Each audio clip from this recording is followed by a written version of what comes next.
नमस्कार, मैं हूँ सुकृति रॉय चैटर्जी और बोल्ड स्काई में आप सभी का स्वागत है। जिस तरह हम पौधों को बढ़ने के लिए खाद और पानी देते हैं, ठीक उसी तरह से हमारे शरीर के विकास के लिए भी भोजन यानी कि पोषक तत्वों की जरूरत पड़ती है।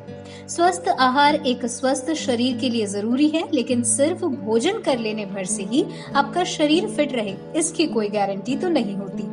इसके लिए कई बातों का ध्यान रखना भी जरूरी है। मसलन अपना आहार कैसा हो, आहार की गुणवत्ता और मात्रा कितनी है, भोजन करने का समय और भोजन में मौजूद पोषक तत्व आपके स्वस्थ रहने के प्रयासों में मददगार साबित होते हैं।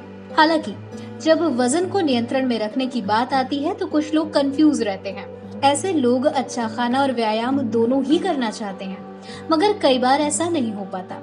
पिछले 1 महीने से चल रहे लॉकडाउन ने भी उनकी इस चिंता को बढ़ा दिया है, क्योंकि जिम और पार्क बंद होने के कारण वो अब किसी भी तरह की गैर जरूरी गतिविधि के लिए अपना घर नहीं छोड़ पा रहे हैं। लेकिन इसका मतलब ये नहीं कि अपने घर के अंदर आप फिट नहीं रह सकते।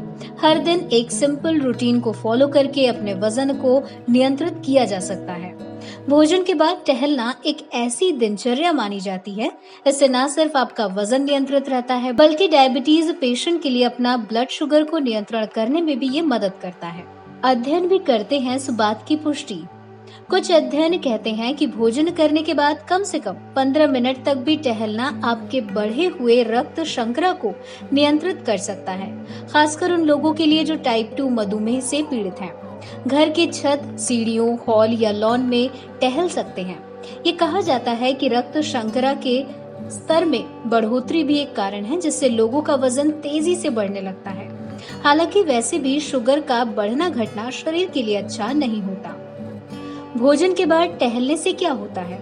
जब आप थोड़ी देर के लिए चलते हैं तो आप भोजन को पाचन तंत्र के माध्यम से आसानी से पचाने की अनुमति देते हैं और पाचन की क्रिया को भी तेज करते हैं।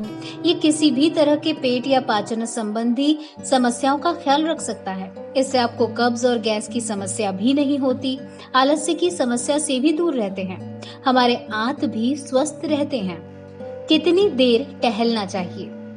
आपको हर दिन कम से कम 10 से 15 मिनट के लिए चलना चाहिए और अगर आपके पास वक्त है तो आप समय सीमा भी बढ़ा सकते हैं। केवल एक चीज जो आपको ध्यान में रखनी है और वो ये कि भोजन करने के 1 घंटे के भीतर चलना होता है और आप घर के अंदर भी घूम सकते हैं, इसलिए आपके पास ऐसा ना करने के लिए कोई बहाना नहीं हो सकता। आप घर की थोड़ी सी जगह में भी वॉक कर सकते हैं। टहलने के दौरान इन बातों का ध्यान रखें। आपको बस चलने की जरूरत है, लेकिन याद रखें कि गति धीमी होनी चाहिए, क्योंकि तेज गति से चलना आपके पाचन की प्रक्रिया को गड़बड़ कर सकता है। यानी आपको भोजन के बाद दौड़ना या कोई कठोर कसरत करने की जरूरत नहीं है।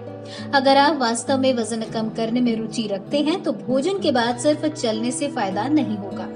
इसके अतिरिक्त आपको ये भी ध्यान रखना होगा कि आप क्या खाते हैं और कितना खाते हैं। साथ ही संभव हो तो भोजन के बाद हर हफ्ते कम से कम 5 बार 30 मिनट तक टहलें। उम्मीद करती हूँ कि आपको ये वीडियो पसंद आया होगा। वीडियो को लाइक और शेयर करें, साथ ही चैनल को सब्सक्राइब करना ना भूलें।